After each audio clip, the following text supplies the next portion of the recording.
penepatan janji yang menjadi bakti dari seorang abdi. Jiwa raga untuk negeri, Hugeng Iman Santoso. Siapa yang tak mengenal mantan Kapolri kelima, Hugeng Iman Santoso?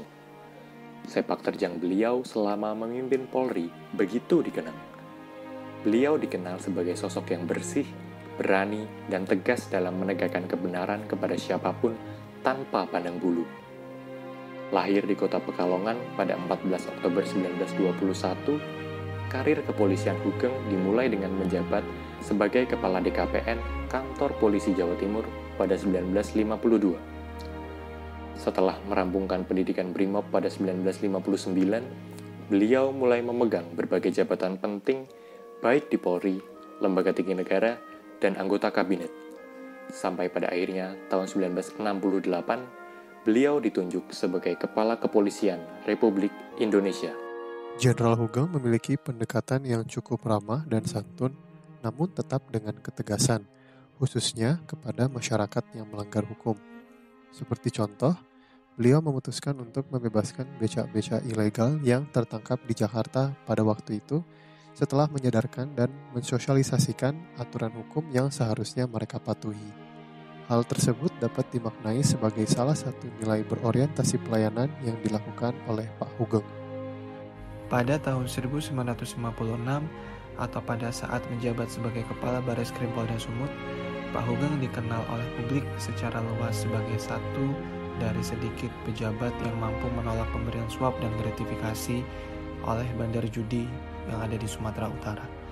Hal ini menunjukkan nilai akuntabilitas Pak Hugeng dalam menjalankan kapasitasnya sebagai aparatur sipil negara dan sekaligus selanjutnya sebagai penegak hukum.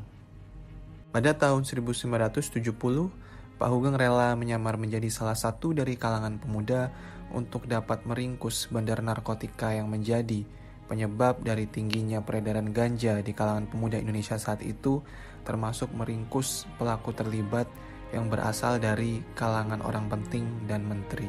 Hal ini menunjukkan implementasi nilai beliau dalam segi kompetensi sebagai seorang aparatur sipil negara dan penegak hukum. Nilai selanjutnya yang dimiliki seorang ASN adalah nilai harmonis.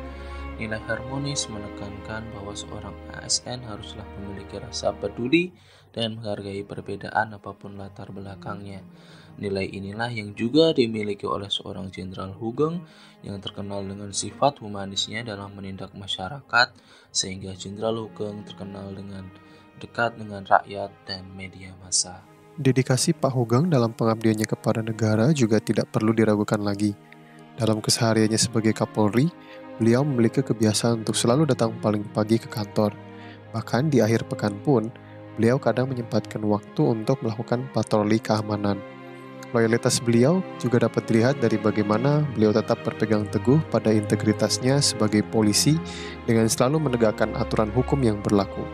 Inilah yang membuat Pak Hugeng dikenal sebagai polisi yang sangat anti korupsi.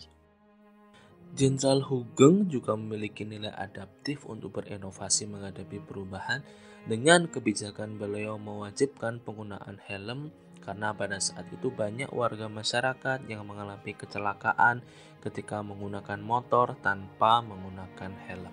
Kebijakan kewajiban penggunaan helm pun masih lestari sampai saat ini. Menurut kami, nilai kolaboratif pun melekat erat pada sosok Jenderal Hugeng. Sejak zaman revolusi, beliau menunjukkan sifat kooperatifnya dalam berbagai penyamaran, guna mendapatkan informasi perjuangan dan meringkus penggemar narkoba. Penanganan kasus penyelundupan mobil mewah juga merupakan hasil kerjasama tim Jenderal Hugeng dan Pelabuhan Tanjung Priok. Beliau pun memberikan kesempatan kepada beberapa pihak menjadi tim khusus untuk menangani kasus sum kuning bersamanya.